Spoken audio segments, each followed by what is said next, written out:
meus amigos da Face. Saudade de cantar para vocês. Estou aqui hoje também trazendo a minha mensagem de fé e de esperança. Que a nossa fé seja maior do que o nosso medo, nesse momento tão difícil em que atravessamos, mas ao mesmo tempo tão importante para a nossa evolução e o nosso crescimento.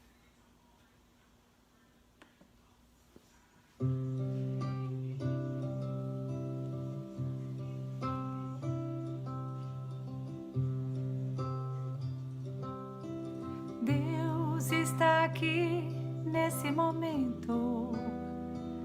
Sua presença é real em meu viver. Entregue sua vida e seus problemas. Fale com Deus, Ele vai ajudar você. Oh, Deus te trouxe aqui para aliviar os seus sofrimentos. Oh, Ele é o autor da fé, do princípio ao fim, em todos os seus tormentos. E ainda se vier noites traiçoeiras, se a cruz pesada for, Cristo estará contigo. O mundo pode até fazer você chorar, mas Deus te quer sorrindo. E ainda se vier noites traiçoeiras, se a cruz pesada for, Cristo estará contigo. O mundo pode até fazer você chorar, mas Deus te quer sorrindo. Seja qual for o seu problema, fale com Deus, Ele vai ajudar você. Após a dor vem sempre a alegria, pois Deus é amor, não te deixará sofrer. Oh, Deus te trouxe aqui para aliviar os seus sofrimentos. Oh, Ele é o autor da fé, do princípio ao fim, em todos os seus tormentos. E ainda se vier noites traiçoeiras, se a cruz pesada for, Cristo estará contigo. O mundo pode até fazer você chorar, mas Deus te quer sorrindo. E ainda se vier noites traiçoeiras, se a cruz pesada for, Cristo estará contigo. O mundo pode até fazer você chorar, mas Deus te quer sorrindo. E ainda se vier noites traiçoeiras, se a cruz pesada for, Cristo estará contigo. O mundo pode até fazer você chorar, mas Deus te quer sorrindo. E ainda se vier noites traiçoeiras, se a cruz pesada for, Cristo estará contigo. O mundo pode até fazer você chorar, mas Deus te quer sorrindo. Agora vamos à palestra.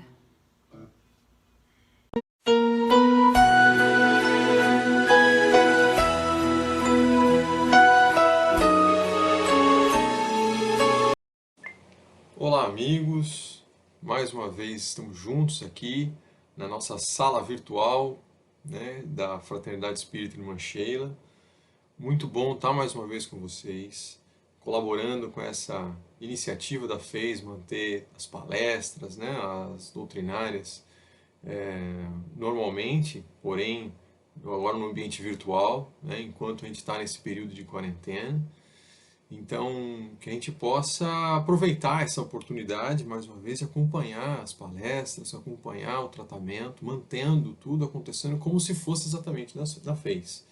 Então, nosso primeiro conselho para você, como você tem provavelmente visto aí as palestras, mantendo o seu tratamento, é assistir a essa palestra num ambiente tranquilo, calmo da sua casa, como se fosse na FES, né? De uma forma que você possa aproveitar esse momento, assistir a palestra e depois ao final a gente faz uma prece, como então confiando na providência divina de estar recebendo, né, o passe, como a gente faz na FES. Então você se imagina lá sentado na FES, ou então na câmara de passe, quando tiver o momento certo para isso. E então a gente vai fazer a nossa palestra de hoje, né? Como exatamente na FES, né, o que a gente faz? A gente inicialmente lê uma mensagem para início, né, para uma motivação, para a gente ir se ambientando, né? E aí eu vou pegar aqui, como sempre, uma mensagem, né, estou escolhendo aqui hoje uma mensagem de Emmanuel, né? Estou aqui colocando um dos livros que ele vai comentar as cartas de Paulo. E aí eu vou pegar aqui um texto que ele vai falar de um momento muito interessante, né? Ele vai falar justamente da transitoriedade. Esse é o título do tema, né? O título do texto. E ele está comentando, né? Emmanuel está comentando um texto da carta aos Hebreus, né? Carta que Paulo escreveu a eles. E o trecho que ele se inspira é o seguinte, do capítulo 1, versículo 11, né? Ele toma o seguinte trecho: eles perecerão, tu, porém, permanecerás. Todos hão de envelhecer como um vestido. E aí então vem um texto de Emmanuel, que diz assim: fala-nos o Eclesiastes das vaidades e da aflição dos homens no torvelinho das ambições desvairadas da terra. Desde os primeiros tempos da família humana, existem criaturas confundidas nos falsos valores do mundo. Entretanto, bastaria meditar alguns minutos na transitoriedade de tudo o que palpita no campo das formas para compreender-se a soberania do espírito. Consultai a pompa dos museus e a ruína das civilizações mortas. Com que fim se levantaram tantos monumentos e arcos de triunfo? Tudo funcionou como roupagem do pensamento. A ideia evoluiu, enriqueceu-se o espírito e os envoltórios antigos permanecem à distância. As mãos calejadas na edificação das colunas brilhantes aprenderam com o trabalho os luminosos segredos da vida. Todavia, quantas amarguras experimentaram os loucos que disputaram até a morte para possuí-las. Valei-vos de todas as ocasiões de serviço como sagradas oportunidades na marcha divina para Deus. Valiosa é a escassez, porque traz a disciplina. Preciosa é a abundância, porque multiplica as formas do bem. Uma e outra, contudo, perecerão algum dia. Na esfera carnal, a glória e a miséria constituem molduras de temporária apresentação. Ambas passam. Somente Jesus e a lei divina perseveram para nós outros como portas de vida e redenção. Está aí o texto de Emmanuel, inspirado ao texto da Carta dos Hebreus, de Paulo. Então, para a gente poder dar início, uma precezinha bem breve. Então, se você puder, fecha os olhos, ou então simplesmente abaixa a cabeça, olha para baixo, né, quem não se sentir confortável, mas que apenas a gente seja inspirado, que o nosso anjo da guarda esteja junto de nós num momento como esse, que Sheila, que permanece trabalhando incessantemente, nos envolva, nos proteja, nos mantenha confiantes de que tudo isso vai passar e que a gente mantenha a nossa confiança em Deus, de que sua obra permanece, sempre a sua vontade acima de todas as coisas. Com a graça do nosso Pai, que assim seja, graças a Deus. Então, meus amigos, vamos lá. Vamos então ao tema do dia de hoje. A palestra, o tema é do livro de Kabar Schutel, né, um tema muito interessante. O título é O Servo Trabalhador, uma parábola do Cristo, né? Está em Lucas, capítulo 17, versículos 5 a 10, né? Agora, mais uma vez aqui com o meu texto em mãos. Vamos primeiramente dar uma lida na parábola e a gente vai depois discorrer sobre algumas coisas, né? Então, tomando aqui a parábola, né, que Kabar Schutel toma para poder se inspirar nesse texto e a gente compreender um pouco mais dela, ela fala assim, ó, e os apóstolos disseram ao Senhor, acrescenta-nos fé. Disse o Senhor, se tivesseis fé como um grão de mostarda, diríeis a essa amoreira, desenraiza-te e seja plantada no mar, e ela vos obedeceria. Qual dentre vós, tendo um servo que esteja arando ou apacentando, quando ele entrar em casa, voltando do campo, lhe dirá, vem depressa, reclina-te à mesa, como se fosse convidando ele para jantar, né, ou para fazer a ceia.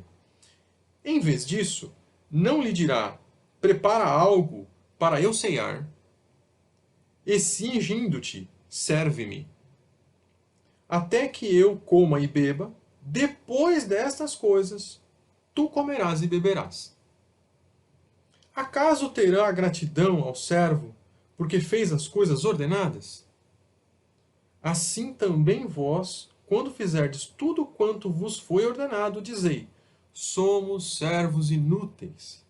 Fizemos o que deveríamos ter feito. Cristo encerra com uma frase muito enigmática, né? Falando que os servos são inúteis, fizemos o que devíamos ter feito. Como assim, né?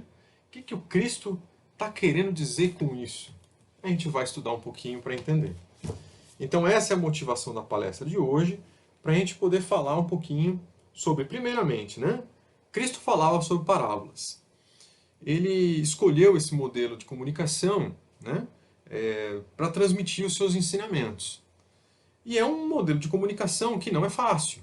Né? Muita gente acha que é simples, é imediato. Não é. Né? Tem muitas coisas que é imediato, porque Cristo fazia uso desse tipo de linguagem, mas ele usava situações do cotidiano, né, dos apóstolos. Então, eram situações em que os apóstolos bem entendiam, né, porque falava das situações corriqueiras dele. Né? Então, ele estava lá falando, por exemplo, nesse caso, os apóstolos traz para o Cristo, né, para o Mestre, uma questão sobre fé, e ele responde com uma questão de trabalho. E ele vai falar justamente desse servo, né, desse trabalhador, que está lá arando terra, ou está cuidando do gado, e como é que ele é recebido, né, quando ele volta, termina o dia de trabalho, né? O senhor da terra, será que ele vai simplesmente acolher ele, colocar ele na mesa para jantar com ele?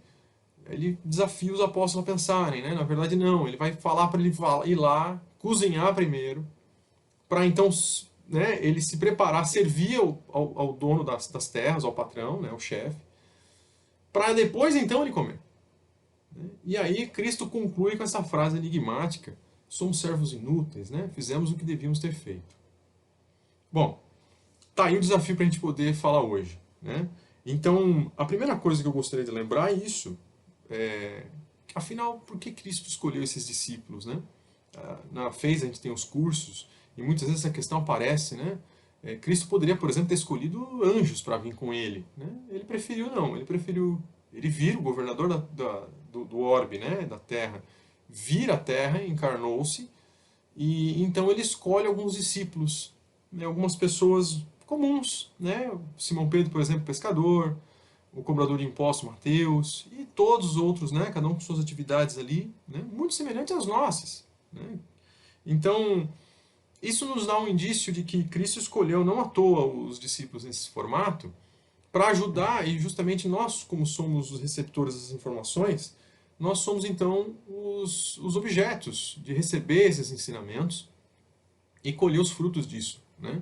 Então, Cristo não à toa escolhe os discípulos imperfeitos, como nós, para que ajudasse a gente a interpretar, a entender todo esse texto, né? Todas essas coisas. Então, ótimo. Então, isso ajuda a gente a entender porque as parábolas, né? E, novamente, eu gosto de usar aquela linguagem, né, do pega-varetas, quando a gente junta aquelas varetas, ou solta aquele brinquedo de criança, né, que as varetas ficam juntas, mas tem algumas que saem as bordas, né, então você pega fácil, agora aquelas demandam um pouquinho mais de estudo. Então, essa é a ideia aqui da gente fazer um pouquinho dessa palestra, e eu gosto de tocar com um formato de estudo, né, para a gente ajudar a fazer isso depois só em casa. Então, os discípulos externam um desejo ao Cristo, né, eles falam sobre aumentar, elevar, né, fortalecer a fé deles. E eles falam de uma forma como se a fé fosse algo assim, como se fosse você aumentar o volume da TV. Né? Aumenta-nos a fé, né? E fortaleça a nossa fé, mestre, eles pedem. E o mestre, com toda a sua paciência, sua tranquilidade, vai lá e ensina eles a fazer uma reflexão. Coloca um texto sobre trabalho. Bom, vamos começar primeiro falando sobre o desejo. Né? No livro Pensamento e Vida, está aqui ó, um livro maravilhoso do nosso querido Emmanuel, escrito por Francisco Cândido Xavier. Esse livro tem uma história interessante, né? Eu vou até pegar aqui o comecinho dele, eu adoro esse livro, é um livro fininho, né? Fácil de ler, quem tiver chance de ler, aliás. A maioria, se não todos os livros do Chico, os livros clássicos da doutrina espírita, estão todos gratuitos na internet. Basta procurar que vocês vão achar lá. Então você não precisa necessariamente comprar. É interessante comprar porque você acaba colaborando com uma causa. Né? Geralmente esses livros, a venda deles, por exemplo, se você compra na livraria da FEIS, você ajuda a FEIS com as obras que ela mantém. E nesse livro aqui, olha que interessante no início, né? Bem no prefácio, no comecinho do livro, Emmanuel vai explicar a razão dele existir. Por que fez esse livro, né? Perguntou-nos, coração amigo, se não possuímos algum livro no plano espiritual suscetível de ser adaptado às necessidades da Terra. Algumas páginas que falassem ao espírito dos problemas do espírito. Algo leve e rápido que condensasse os princípios superiores que nos orientam a rota. Então Emmanuel traz esse livro com essa ideia de atender alguém que perguntou a ele se não existia uma apostila, um livro, né? Alguma coisa que orientasse os espíritos ao virem à Terra sobre se educar. Poxa, Eugênio, então quer dizer que no plano espiritual a gente se educa? Sim. A gente não fica lá só tocando harpa, né? A gente está lá, na verdade, trabalhando. E o trabalho principal lá, ele né, um dos trabalhos principais é não somente atender os necessitados, socorrer no plano espiritual as pessoas que demandam algum auxílio, é aprender. Então eles tinham uma apostila lá, e aí Emmanuel trouxe como pensamento e vida à Terra, para a gente poder entender essa linguagem dos espíritos. Né? E lá tem um texto, o primeiro texto, né, que é proposto, na verdade o capítulo 2, né, o primeiro ainda é um espelho da vida, o segundo é vontade. E Emmanuel faz uma interpretação muito interessante da vontade. Ele fala que a vontade é como se fosse um escritório, que tem departamentos. Né? E os departamentos da vontade, né, são 4. Ele nomeia como o desejo, a inteligência, a imaginação e a memória. Então são 4 departamentos que Emmanuel, né, entre eles o desejo, que era o que a gente vinha começando aqui a nossa palestra, que foi o que os discípulos voltaram para o nosso Cristo pedindo, né, uma ajuda para fortalecer a fé. E nesse departamento, então, da vontade, que inclusive, já falando um conceito aqui, né? A vontade, o desejo, ele pode ser tanto para o bem, quanto para o mal. Né? Então, tudo que eu comentar daqui adiante, tem que levar isso em consideração, que é bem importante. Então, Emmanuel fala o seguinte, ó, no departamento do desejo, operam os propósitos e aspirações, acalentando, ou seja, aquecendo, motivando, o estímulo ao trabalho. Olha que interessante, numa frase, Emmanuel junta desejo, trabalho. Duas coisas que são claras no texto lá do servo trabalhador, né, que está em Lucas. Então Emmanuel está aí condensando numa única frase esses dois elementos, do qual vai ser tema da palestra. Tá? E aí, a gente vai lembrar aqui de um outro livro espetacular, né, que é esse aqui, ó, mais um do Chico, livro Nosso Lar. Esse livro aqui, aliás, tem um filme que é maravilhoso. Quem puder assistir, assista. Quem não assistiu ainda, né? O filme já tem algum tempo, mas é uma das... Nossa, é uma obra-prima, na minha opinião. Vale a pena, vale muito a pena ver o filme, mas, cá entre nós, o livro é riquíssimo de informação. Lógico, né? O filme ele se passa aí dentro de umas 2 horas, então os principais fatos são sim narrados. Agora, os detalhes como esse aqui, por exemplo, que eu vou trazer, só lendo o livro. Então, recomendo muito, se você viu o filme e gostou, né, leia o livro. O livro vai ter muita informação importante para a gente poder aprender, para conhecer um pouco mais essa doutrina. E lá, num dos diálogos, né, de André Luiz com Lísias, que é um enfermeiro, né, do plano espiritual, que recebeu, ajudou a acolher lá André Luiz na comunidade lá de Nosso Lar, né, o nome da comunidade onde ele está, ele vai comentar uma coisa interessante para André. Né? Ele vai falar assim, o desejo te coloca a caminho das realizações. Então, o Lísias está chamando a atenção, está no finalzinho do capítulo 7. O Lísias vai chamar a atenção para uma coisa. O desejo não é tudo. O desejo só vai colocar você no caminho que você precisa estar para aquilo que você deseja.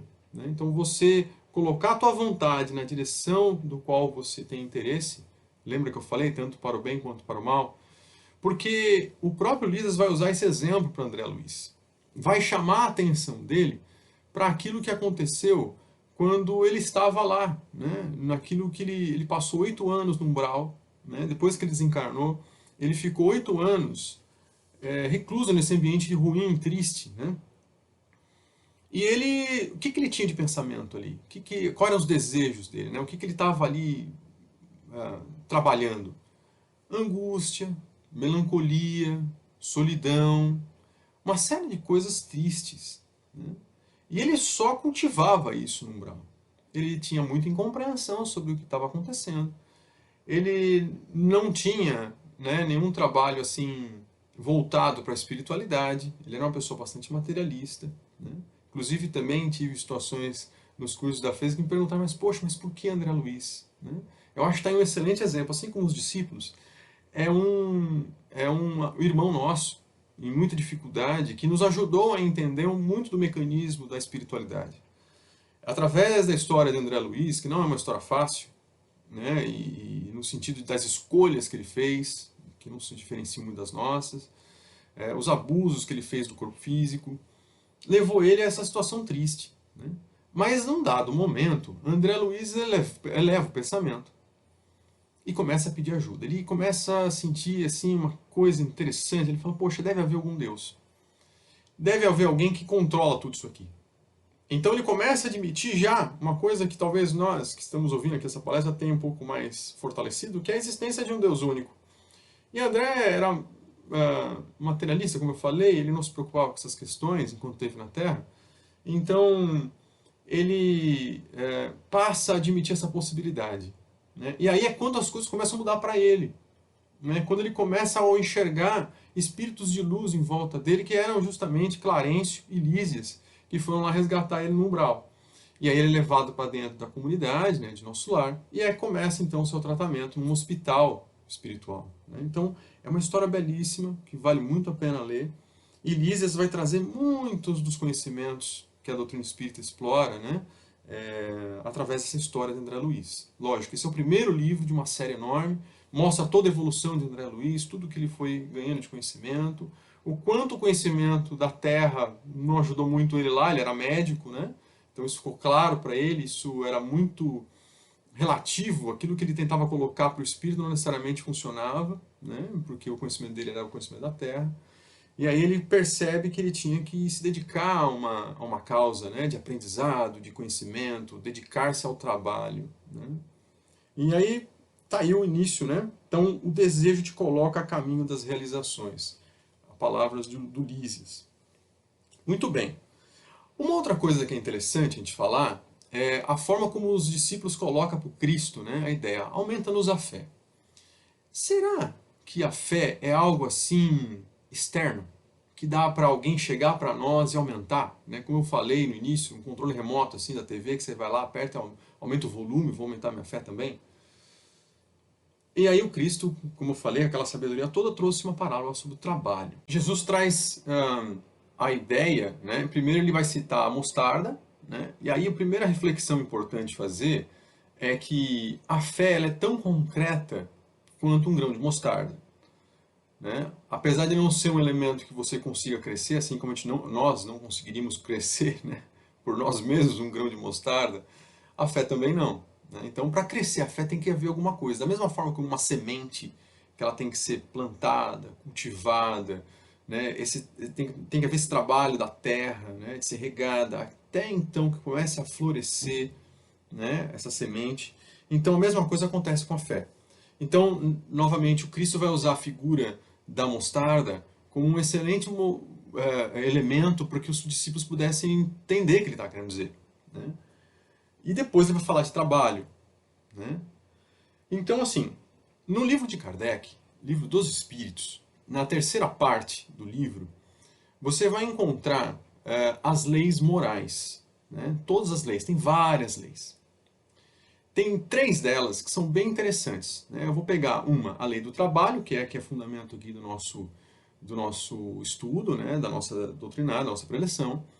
Vai ter a lei de reprodução e vai ter a lei de conservação, né? São 3 leis que têm elementos semelhantes, que a gente une trabalho, né? E um elemento de prazer, descanso. Reprodução e, naturalmente, a porção de prazer, né, que está envolvido nisso. E a de conservação, que é a alimentação, que também tem um elemento de prazer. Então, curiosamente, essas 3 leis, elas carregam junto delas um elemento motivador, né? Porque, conforme o nosso psiquismo, se não houvesse esses elementos, provavelmente a gente não se envolveria. Então, para motivar, para dar alguma motivação para que a gente possa, como seres humanos, evoluirmos, né? Então, para manter o corpo físico funcionando, você se alimenta. Porque se alimentar fosse uma coisa ruim, a gente não faria. O mesmo vale para a reprodução, o mesmo vale para o trabalho, né? E tomando o trabalho como um elemento para a gente poder entender, né, o que o Cristo está querendo dizer, no Livro dos Espíritos você vai encontrar a seguinte frase, né? A desordem e a imprevidência são 2 chagas que somente uma educação bem entendida pode curar. Poxa, pegando do final, né? Kardec vai usar o termo curar, né? Esse é um texto que conclui o capítulo de Lei do Trabalho. E Kardec vai usar o termo curar, eu achei muito interessante, porque ele está falando de desordens, né, do nosso espírito, do nosso psiquismo. Então é curar nosso corpo espiritual, né, curar nossa mente. E ele fala de 2 chagas que ele chama de desordem e imprevidência. Desordem, né, ou seja, a gente desenvolveu algum trabalho num ambiente desorganizado, é muito mais difícil, né? E a imprevidência é justamente aquilo que a gente faz quando a gente não pensa nas consequências.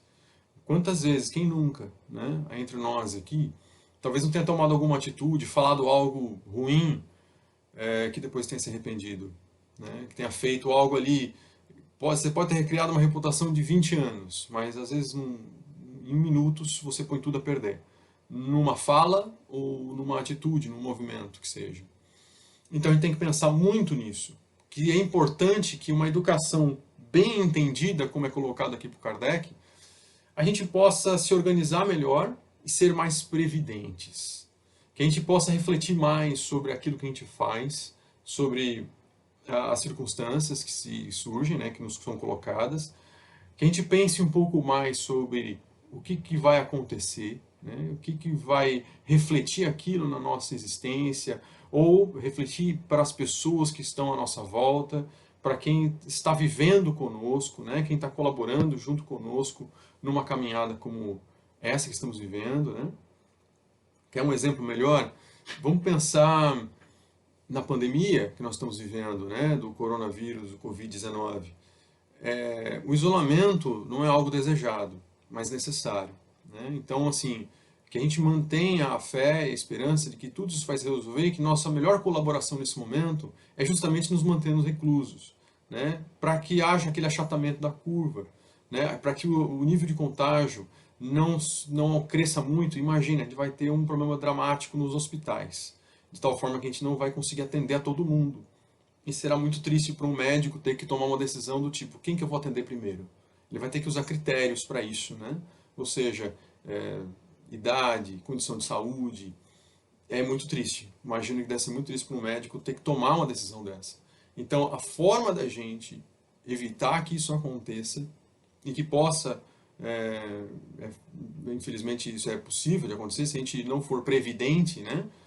Se a gente formos imprudentes em furar em não atender, em não respeitar esse isolamento nesse momento, é muito grave, né? Muito grave para a nossa condição dos hospitais, tudo que eles estão preparados para nos atender, né? E outra coisa que é difícil é pelo fato de a gente não conseguir testar, né? Então, saber se realmente estamos carregando ou não como portadores. A gente pode não sentir nada, mas podemos ser assintomáticos, como se fala, né? Ou seja, a gente não demonstra sintoma, mas estamos carregando o vírus conosco. Então, seria de muita imprevidência, né? Simplesmente sair à rua, abraçar os nossos semelhantes, achando que isso não vai trazer nenhuma consequência. A gente não sabe. Por não sabermos, melhor não fazer. Não é isso? Muito bom. Então Kardec vai trazer essa questão da educação bem entendida. E aí a ideia aqui é, como é que eu faço, né? Como é que eu faço isso? Como é que eu faço para me educar de forma adequada, né? Me entender melhor com isso, para curar esses problemas que são da alma, né? Que são da minha mente. Kardec vai falar o seguinte, é através do trabalho e superação dos desafios que a fé irá aumentar. Então, essa fé que os discípulos queriam, não à toa Cristo traz uma parábola sobre trabalho, né, para justamente mostrar para eles um caminho, por onde eles deveriam ir, para ter então essa fé valorizada, crescida, né, para ela aumentar, para ser fortalecida. Bom, e aí tem um exemplo muito interessante, que aí também, mais uma dica cultural, né? O filme de Valdo, O Mensageiro da Paz, que agora está disponível desde o dia 15 desse mês, de abril, né? Ficou disponível em várias bases, né? Então, por exemplo, no Google Play, YouTube, tem algumas bases, né? Foi divulgadas aí na rede, quem tiver interesse basta buscar, o Now. Eu sei que tem algumas bases dessas de streaming, né? De transmissão de filmes, que estão transmitindo o filme do Divaldo. Quem não teve chance de assistir no cinema, vale muito a pena, né? Há muito aprendizado lá. E tem um exemplo, né, sem dar spoiler do filme, mas falando um pouquinho para motivar quem não assistiu ainda a ver, vale muito a pena. Tem um exemplo da Dona Etelvina, né? A Dona Etelvina é um personagem, né, que surge no caminho lá do Divaldo, quando ele começa a frequentar uma reunião mediúnica num centro em Salvador, né? E aí ele se encontra com essa senhora, né? E ela aparece em algumas cenas como tratando uma obsessão, né? E ela entra e de uma forma muito amorosa, né? Ela trata um espírito que estava obsediando um médico. E aí ela coloca com muito amor, muito carinho, ela se expressa de uma forma muito adequada, né? Para que esse irmão, né? Muito, enfim, carregado de sentimentos duros, difíceis, né? De muita incompreensão, ela chama atenção para ele porque ele estava fazendo, né? E ele vai chamar atenção para ele sobre a questão do perdão. Bom, eu não vou alongar muito nessa história, mas chama atenção uma coisa, que a Dona Etelvina, ela quem dá o primeiro livro dos Espíritos na mão do Divaldo. E é uma cena muito interessante, né? Porque ele toma o livro para começar a estudar, e depois ele fica sabendo que ela era analfabeta. Isso, assim, fez meus olhos brilharem de uma forma diferenciada, porque, olha que interessante, né? Ela, como sendo analfabeta, ela provavelmente teve que superar muita coisa. Eu, honestamente, aqui, abrindo um pouquinho do meu coração, eu falo até por conta da minha própria mãe, né? Minha mãe carnal, Dona Teresa, ela também foi analfabeta por muito tempo. Ele teve que superar isso de diversas formas na vida dela. Imagina que educar a mim, né? Hoje eu sou muito grato por ela, por toda a educação que eu recebi. Inclusive, quando ela me falava do Cristo, ela apontava na mão dela as chagas, né? Ela falava de um jeitinho muito peculiar, muito particular dela sobre Jesus. Então imagina, ela nunca tinha lido a Bíblia, né? E estava me transmitindo ali os primeiros conceitos sobre o cristianismo, sobre o nosso mestre Jesus.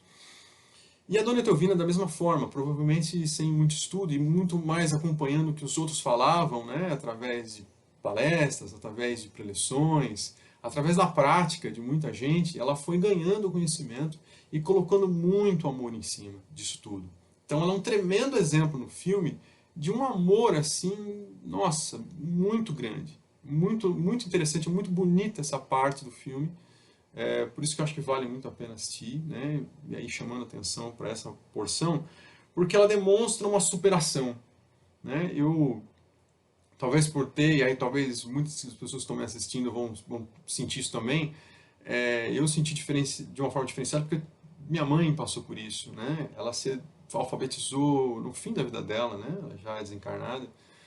E aí, com certeza, a Dona Etelvina demonstra essa superação, né? De conseguir superar ela mesma, as dificuldades que ela tinha, que por um motivo, né? Ela não pôde não pôde estudar, não pôde aprender a ler.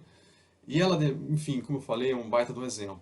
Então fica aqui para nós como motivação para entender que isso serve de elevação nosso para superarmos quem? A nós mesmos, né? A Dona Etelvina com certeza teve que fazer um trabalho tremendo para poder ganhar conhecimento sem ter uma ferramenta que é da leitura, de saber ler. E aí, falar em ferramenta, eu queria expor aqui algumas ideias, né, de como fazer então. Né? Você pode me perguntar, pô, Eugênio, tá, os discípulos foram lá, perguntaram para Jesus, Jesus vai e conta uma história sobre o trabalho. Afinal, como é que eu faço para elevar minha fé? Como é que eu faço para crescer isso? Tem várias ferramentas, né? Eu vou citar algumas aqui a título de a gente poder evoluir um pouco mais com esse tema, mas que existem várias formas, né? E a doutrina espírita, de uma forma geral, vai falar da reforma íntima, né?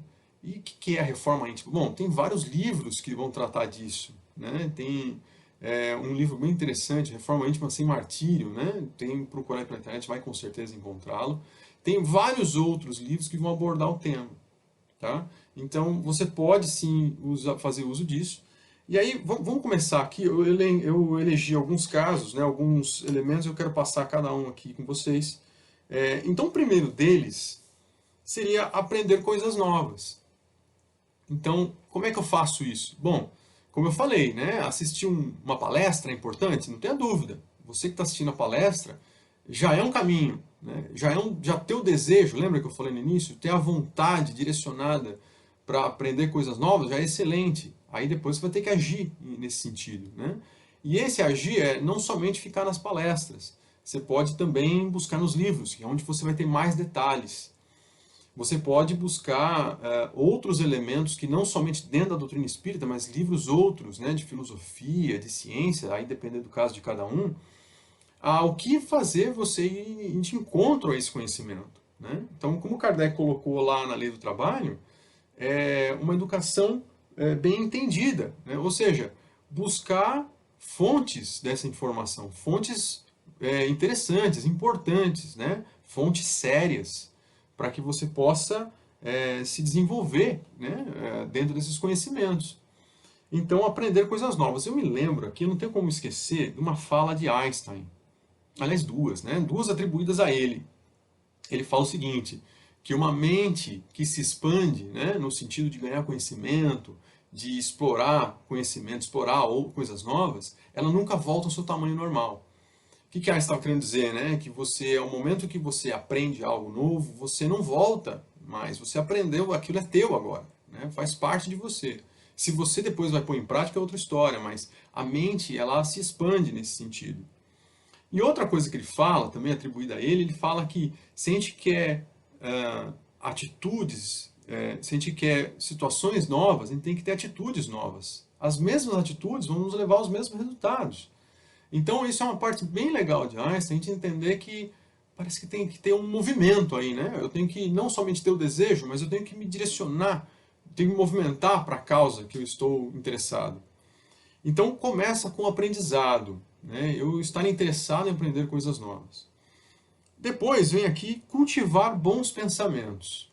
Olha, parece fácil quando se fala, mas não é, né? Quando a gente tem, por exemplo, em casa, numa situação como essa, a gente está envolvido com muita informação, uma quantidade avassaladora de informações chegam pelos grupos de WhatsApp, que são perigosos, porque tem muita coisa séria, tem muita coisa que infelizmente não é séria, né? Então a gente tem que tomar muito cuidado com o que a gente lê, com o que a gente está se envolvendo, com coisas que podem estar chegando para nós e nem sempre são tão boas assim. Isso não significa estar à margem, né? Estar alheio ao que está acontecendo no mundo. A gente tem sim que se informar, mas saber dosar isso, né? Então, por exemplo, eu tenho uma seguinte prática, eu não fico me envolvendo toda hora com informação, com notícia. Eu escolho 2 momentos no dia, no começo, no final do dia, para ler alguma coisa, para me envolver com isso, e num período de uns 30 minutos, não mais que isso, né? Porque já é suficiente para você se inteirar de tudo que está acontecendo. Então fica aí uma dica, né, para a gente melhorar os pensamentos. Então você observar o que você vem pensando, o que você vem cultivando, né? Outra coisa são os hábitos, né? Cultivar bons hábitos. Então, o que você faz logo que você acorda, né? Qual que é o primeiro movimento que você faz? Então, por exemplo, a pessoa que tem dificuldade com tabagismo, acho que a primeira coisa que ela pode vir a fazer é pegar um cigarro. Isso vai normalmente denotar os teus interesses, né? Ou seja, novamente toma um elemento aí como exemplo, que eu sei que não é fácil, né? Eu sei que não é fácil parar de fumar, mas tem que ter muita vontade, né? Tem que ter muita vontade em se voltar para isso para poder encerrar, né? Primeiro precisa incomodar na gente. E lógico, a primeira coisa que começa a demonstrar que não está bem é a saúde, né? E depois a nossa vontade de querer ter hábitos melhores. Então, cultivar bons hábitos, né? Ou seja, refletir sobre os hábitos que eu tenho e daí então fazer uma reflexão sobre o que eu devo fazer é fundamental, né? Como uma ferramenta de superação, né? Para a gente superar nós mesmos. Seguindo aqui a lista, eu tenho aqui, por exemplo, fazer o bem. Nossa, que simples, né, Eugênio? Pois é, fazer o bem sempre. E aqui cabe uma reflexão. Como é que eu sei, né? Isso, inclusive, é discutido no Livro dos Espíritos. Como é que eu sei, né, o que é o bem e o que é o mal? No livro de André Luiz também tem uma reflexão bem bonita sobre isso, né? Com um momento que o André Luiz encontra um dos ministros, né? Ele vai conversar exatamente sobre isso. Então, como é que eu sei o que é bem e o que é mal? Porque nem sempre que é bem para mim é bem para o outro. Bom, aqui tem uma dica bem interessante. E uma dica que vem de Immanuel Kant, né? Uma referência aí fora da doutrina espírita, para a gente pensar um pouco sobre a universalidade, né? E então, o que é o bem? Aquilo que é bom para mim, se todo mundo passar a praticar, é também interessante? Se eu tomar a atitude de atravessar aí a quarentena, começar a ir lá na rua, vou praticar esportes lá no ar livre, vou à praia, vou fazer alguma coisa dessa natureza. Se todo mundo começar a fazer isso, será que é a melhor coisa para a sociedade? Se eu for sozinho, né? Então, quer dizer, só eu estou fazendo uso do ambiente público, ninguém está indo lá, então vou aproveitar e vou também, né? Quer dizer, eu vou lá e vou aproveitar que está vazio e não, né? Então não vai atrapalhar ninguém, porque não tem ninguém lá. Só que se todo mundo pensar desse jeito, será que vai ser bom? Não, certamente não. Então, a primeira coisa que a gente tem que pensar é sobre o exemplo que a gente tem que exercer. Se é para estar em quarentena, se é para estar isolado, é para estar todo mundo isolado. Não é porque está vazio, né? Porque ninguém está indo lá, porque está todo mundo realmente respeitando. Então não faz sentido você frequentar um ambiente em que a gente deveria estar todo mundo isolado, né? Então está todo mundo se privando disso. Se eu passar o farol vermelho, mas é só dessa vez. Pois é, então e se todo mundo passar o farol vermelho, né, no trânsito, será que vai ser uma boa? Certamente que não. Então é fundamental que a gente passe a olhar as nossas atitudes e verificar se eu estou realmente fazendo o bem. Se o bem é só para mim, né, se só eu estou tomando vantagem dessa situação, acho que eu preciso refletir um pouco mais de uma questão chamada egoísmo, né? E aí convido você a ler um texto, que inclusive é o único texto que está no livro O Evangelho segundo o Espiritismo, é o único texto de Emmanuel, né, aquele que foi orientador de Chico Xavier, né, o mentor dele, tem um texto lá que vai falar sobre egoísmo. Fundamental ler, né? Porque aí eu olho somente para o meu umbigo, né? Eu estou olhando somente para o bem para mim. E isso não é bom, isso é egoísmo, né? É diferente do auto-amor, né? Do amor próprio, aquele em que eu vou fazer coisas que são boas para mim, que eu não prejudico o outro, e que vai fazer com que tanto eu me torne melhor, quanto o ambiente onde eu estou fique melhor também. Então isso é uma diferença bem básica, né? Sobre aquilo que eu tenho que fazer, sobre aquilo que eu tenho, como eu tenho que me portar perante a sociedade, como que as coisas serão, né? Melhor para todos. Então isso é uma reflexão bastante importante. Fazer o bem sempre. E fazer o julgamento, fazer o bem, basta eu fazer um julgamento sobre minhas atitudes. Se eu estou fazendo um bem que é só para mim, é bom eu começar a refletir um pouco mais, né? Porque eu estou olhando somente para mim e estou esquecendo que existe uma sociedade lá fora. Eu não preciso nem muito longe, dentro da minha própria casa, né? Se eu fizer aquilo que é bom só para mim e esquecer todo mundo que vive comigo, vai ser bastante difícil a convivência, né? Ainda mais num momento como esse de quarentena, em que estamos todos juntos e não temos como escapar, né? Outra coisa aqui que não é fácil, mas carece de um exercício, né? De uma educação bem entendida, como disse Kardec. Perdoar as ofensas. Eita, como é difícil. Agora, vamos lá, fazer como eu fiz aqui com o item anterior de fazer o bem. Vamos pensar um pouco. Perdoar não é fácil, né? Eu não tenho dúvida quanto a isso, é uma questão difícil, né? Mas quem perdoa é o grande beneficiado. Primeira reflexão é, se eu não perdoo alguém que me fez algum mal, alguém que me disse alguma coisa que eu não gostei, independente se é verdade ou não, quem não perdoa é o primeiro a que se amarra, né? Eu estou criando vínculos desnecessários com aquele que me ofendeu, né? Então a primeira coisa que é importante a gente pensar é, quem não perdoa é o primeiro que se prejudica, é o primeiro que tem problemas, porque eu vou me prender à pessoa, né, o que me ofendeu, que me gerou alguma insatisfação, né? Uma outra reflexão, naturalmente, é sobre o que a pessoa disse, né? Porque se for verdade, é importante eu refletir. Se for mentira, acho que não tenho muito o que fazer, né? Se é mentira, por que vou me preocupar? É outra reflexão importante. Mas vamos voltar para o perdão. No perdão, muitas vezes a gente fala, não vou perdoar, né? Fulano não merece o perdão, fulano jamais vai ter o meu perdão. É você quem está se prejudicando mais, né? O fulano, seja ele quem for, talvez ele ainda não esteja no momento de entender o que ele fez. Talvez ele não saiba, como Cristo fez na cruz, né? Pai, perdoa, eles não sabem o que fazem. Se Cristo, que era Cristo, foi para a cruz e pediu perdão lá, né? Naquela condição, né?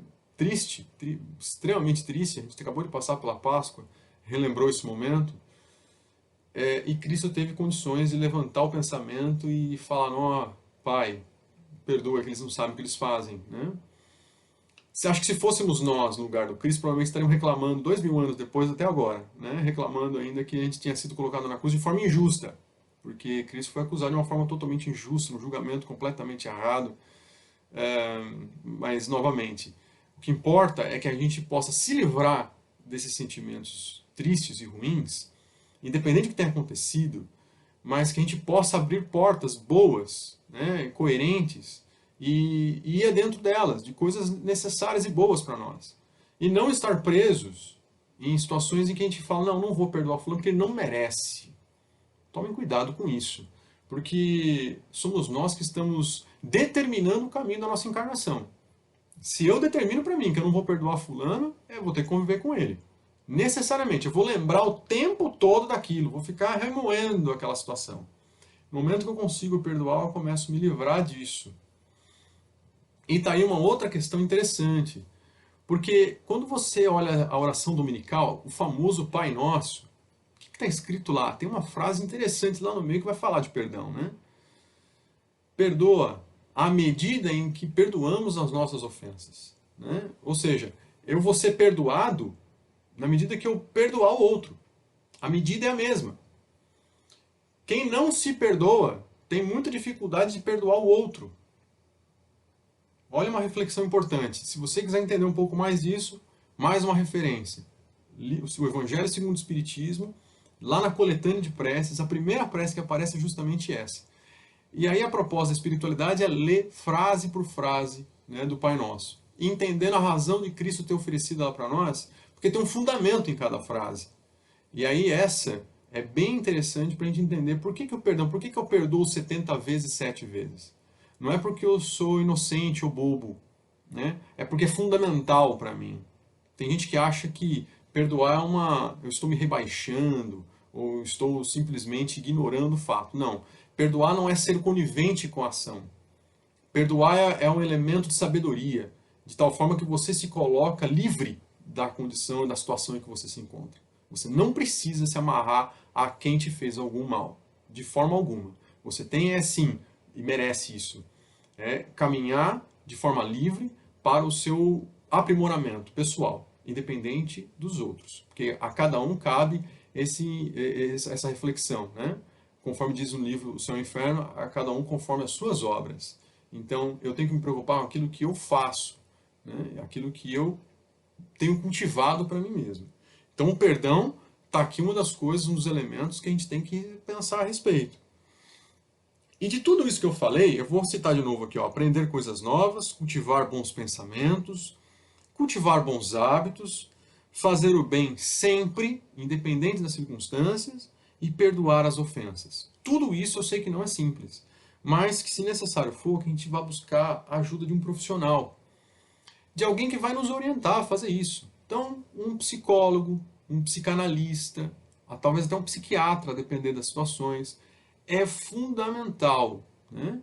Fundamental para que a gente possa sair das condições que nós nos encontramos. Para que a gente que seja uma pessoa que vá nos orientar a pensar a respeito, sobre as decisões que nós estamos tomando para nós, avaliar melhor as escolhas que estamos fazendo, como estamos cuidando do nosso corpo, da nossa mente. Então, essas pessoas tendem a ajudar a gente nisso, né? Então, é mais uma ferramenta que nós dispomos para pensar a respeito, para avaliar nossas escolhas. Então tá aí, uma série de ferramentas para a gente trabalhar, né? Então são muito importantes. E aí, lógico que a doutrina espírita abraça todas essas causas que eu comentei, né? Como reforma íntima. Agora, tem uma coisa que eu queria retomar, que é a ideia do trabalho, né? Que é justamente um dos motes, né? Uma das coisas que é assim, um dos jargões que a doutrina espírita coloca para nós, que é fora da caridade não há salvação. E quando isso é falado, a gente tem que lembrar que a caridade também é um trabalho, né?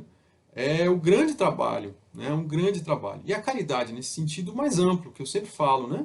É a caridade em que você faz para com você mesmo. Quando você exerce tudo isso, por exemplo, você fazer o bem sempre, você perdoar as ofensas de alguém, você está fazendo bem para você. É uma caridade para consigo mesmo. Então, a gente tem que observar isso, que você está exercendo a caridade, exercendo esse trabalho do qual Cristo está falando, mas para com você. Não é só a caridade dar um dinheiro para alguém, ou dar um alimento, o que quer que seja. A caridade é para conosco mesmo. Né? Então, tudo isso que você faz, ler bons livros, como eu citei aqui vários deles durante a palestra, fazer escolha de bons pensamentos e boas atitudes, tudo isso está fazendo bem para você. Né? E isso, de longe, é egoísmo, isso é amor próprio. Enfim, quando você trabalhou tudo isso, né, você conseguiu se elevar, conseguiu exercer esse trabalho interior, né? Aí já respondendo aquela questão do Cristo lá, né? Será que é um trabalho externo? Não, é um trabalho totalmente interno. Né? Ele estava chamando sobre isso. Eu quero elevar minha fé, eu tenho que fazer um trabalho interno. Tem uma questão muito legal que a gente tem que pensar. E ainda no ambiente da caridade, que é, muitas vezes, quando eu conseguir já me envolver com algum conhecimento, com a educação da minha alma, do meu espírito, entendendo quem eu sou, né? O que eu sou na Terra, entendendo que eu sou um espírito que momentaneamente passa por um corpo físico, né? Que todos, em algum momento, a gente vai ter que realmente passar para o outro plano. Existe um elemento aqui muito importante, que é relativo à caridade, que é quando a gente entra em relação, né, com os outros, com o próximo, e é quando a gente entra em contato com a dor do outro.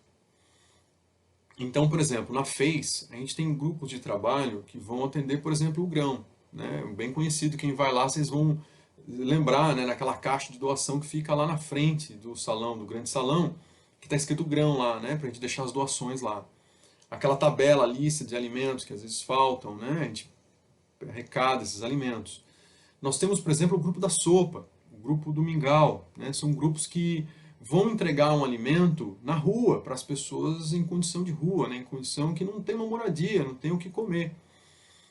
E aí, adianta, por exemplo, palestra para essas pessoas? Seria muito bom, mas elas têm uma necessidade básica antes, que é a da alimentação. E através dessa necessidade do outro, né, quando a gente entra em contato com o outro e com a dor dele, a FES acabou oferecendo essa oportunidade, né, alguns trabalhadores se reuniram para fazer esse trabalho de distribuição de alimentos, né, no caso da sopa ou do mingau, por exemplo. E aí, quando você adentra um trabalho desse, né, que pode ser também outras coisas, como por exemplo visitar um hospital, né, imagina você visitar um hospital onde você tem doentes terminais, câncer, né, por exemplo, você vai olhar que os seus problemas são bem menores, né, e aí a gente começa a relativizar aquilo que nós estamos fazendo, nossas atitudes, os nossos pensamentos, aquilo tudo que eu falei agora há pouco. Quando a gente entra em contato com a dor do outro, a gente começa a pensar um pouco mais sobre as condições que estamos vivendo. Então imagine você nessa pandemia, que todos vocês estão me assistindo porque vocês têm energia elétrica, vocês têm chuveiro quente aí para tomar banho, vocês têm alimento na geladeira, vocês têm, enfim, internet funcionando. Está tudo funcionando na casa da gente, né? Então a gente tem que primeiro ser muito grato por isso, pela condição em que o nosso Pai Maior colocou a gente. E quando a gente consegue, né, com essa gratidão, olhar pelo próximo, então hoje tem várias instituições de caridade trabalhando nisso, por exemplo, as obras assistenciais da Irmã Dulce, né? Elas permanecem trabalhando para os próximos, essas pessoas em condição de rua. Se a gente está em condição de fazer uma doação, vamos lá, né? Vamos colaborar da melhor forma possível. E, como eu disse, essas pessoas estão precisando de assuntos, de elementos básicos, né? Então, de alimentação. Palestra para essas pessoas, não, né? Não é o momento. Talvez em alguma hora, sim, vai ser importante para elas, mas elas precisam comer primeiro. Como é que vai atender essas pessoas de forma efetiva, né? Então, quando a gente entra em contato com a dor do outro, a gente passa a refletir sobre a nossa. E pensar, talvez a minha dor não seja tão dura assim, né? E esse trabalho é um trabalho de cooperação. Então, está aí um outro elemento que está no livro do Pensamento e Vida, tem um tema só sobre cooperação, né, um dos temas que está lá sendo discutidos. E a Emmanuel, né, num dos seus textos, vai usar a ideia de um violino. E a ideia muito interessante que ele vai falar é que um violino, por mais raro que seja, de madeira nobre, né, que tenha sido feito com grande esmero, por um grande artesão, ele nada vai ser se ele ficar num canto isolado, né, vai ser só um violino. Muito bom vai ser se um violinista tomá-lo à mão e começar a tocar e extrair dele as melhores melodias, né? Então tem que haver uma colaboração entre o violinista e o violino para que a música aconteça. Da mesma forma que esse violinista também sozinho pode fazer algo muito maior se ele for parte de uma ópera, se ele for parte de um concerto, né, de vários músicos juntos, trazendo uma música, trazendo algo muito maior. Então, há um elemento de colaboração na nossa sociedade fundamental para que a gente possa crescer, para que nós possamos evoluir juntos. E a gente vai entrando em contato com muito respeito à dor do outro e evoluindo, né, cada vez um pouquinho mais, né, um com o outro, vai colaborando um com o outro. Meus amigos, a gente vai encerrando. Eu queria novamente trazer aquela fala do Cristo no finalzinho, né, do texto dele, em que ele vai falar assim: somos servos inúteis, fizemos o que devíamos fazer. Afinal, né, depois de tudo isso que eu falei, o que será que o Cristo queria dizer aos discípulos? Cristo estava preocupado em que eles entendessem que a fé não era um elemento externo, né? Que assim como um grão de mostarda, que precisa ser cultivado e trabalhado junto à terra, né, como eu falei, a fé é da mesma forma, né? Ela demanda ser trabalhada. E o trabalho intenso junto da nossa fé, junto da nossa comunidade, né, do nosso aprendizado, e depois então exercendo esse trabalho junto ao próximo, a gente vai fortalecendo ela vai crescendo, ela vai aumentando. Então é como se a fé fosse o, entre aspas, salário, né, desse trabalho interior. E é para isso que o Cristo estava trazendo essa parábola então. Então quando ele fala somos servos inúteis, o que ele queria dizer? Que simplesmente fazer o trabalho que era suposto eu fazer, né, se eu fui contratado para algo e que é suposto eu fazer somente aquilo, eu deveria repensar isso. Ele estava querendo trazer, no meu entendimento, é que os discípulos se superassem, que eles tinham potencial para fazer algo mais, que eles tinham sim o potencial de se superar e buscar outros conhecimentos que não somente aqueles, né? De estar no meio em que eles estavam. Então, por exemplo, Simão Pedro como pescador, quando ele é convidado por Cristo a ser pescador de homens, novamente Cristo usando aí um elemento de linguagem para chamar a atenção de Pedro, o que afinal o mestre estava querendo dizer com isso, é que ele deveria expandir o conhecimento dele, deveria expandir a atuação dele para pessoas que realmente eram necessitadas. E aí Simão Pedro se envolve com a causa do Cristo e vai, né, faz uma história belíssima de desenvolvimento pessoal, interior, que não é fácil, fica muito claro as dificuldades que Simão Pedro tem ao longo da obra, né, quem lê a Bíblia sabe a história, mas que o Cristo sabia que ele tinha um potencial humano muito grande nas mãos com os discípulos e ele incentivava eles que eles crescessem junto dele, né, que eles desenvolvessem esse trabalho. Então, assim, para fechar, né, a leitura, e aí o recado que Lises dá lá para André Luiz, né, resgatando, ele fala em desejo ardente, trabalho persistente e merecimento justo. São três elementos que fecham aí o nosso trabalho de compreensão dessa parábola do Cristo, que ele está falando disso. Né? Lembre que desejo ardente, eu tenho que primeiro desejar muito o que eu quero, né?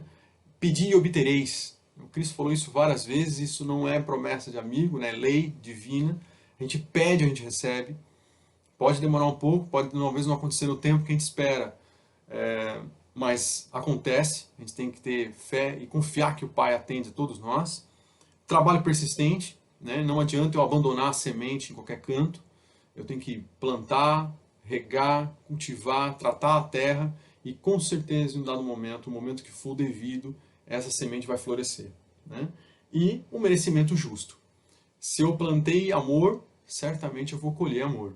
Né? Foi aquilo que eu falei lá no início, do bem e do mal. Se eu plantar ódio, eu não tenho como colher carinho. Né? Eu vou, infelizmente, colher ódio também.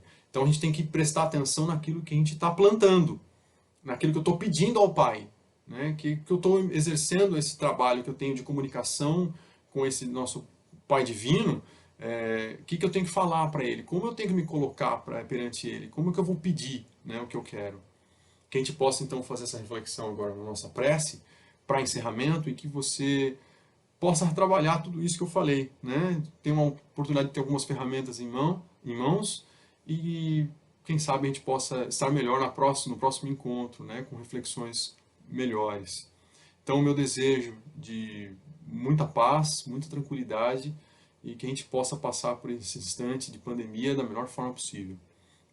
Então, para a gente encerrar a nossa breve prece, como aquele elemento, aquele momento, né, de quando a gente está lá na fez, tomando nosso passe. Ok?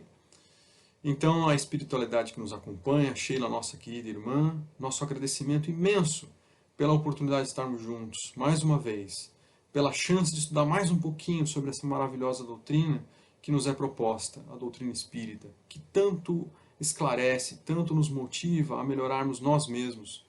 Que a obra maior é, sem dúvida, a do Pai, né, de nosso Deus querido, mas que, através de nós, o Pai faz suas obras. O Pai fala naquele silêncio de quando nós estamos tranquilos, reclusos no nosso quarto. E através dos relacionamentos, das circunstâncias da vida, é que acontecem essa comunicação com o Pai maior. Então que a gente possa respeitar e lembrar das pessoas e dos lugares onde estamos, com muito carinho, com muito amor, que a gente possa saber respeitar as pessoas, o momento de cada um, que a gente eleve o pensamento, lembrando dos necessitados nessa pandemia, dos hospitais, de todos os lugares que estão precisando de ajuda, de auxílio, de uma palavra amiga, que essas vibrações nossas todas vão de encontro a essas pessoas e que a gente possa sair mais forte disso tudo. Quando tudo isso passar, que a gente possa ter aproveitado a oportunidade dessa reflexão interior e nos tornado seres humanos melhores. Muito obrigado à nossa espiritualidade, ao nosso Pai, a Jesus, nosso grande Mestre. Com a paz do nosso Cristo, que assim seja, graças a Deus. Até a próxima. Muita paz em Deus.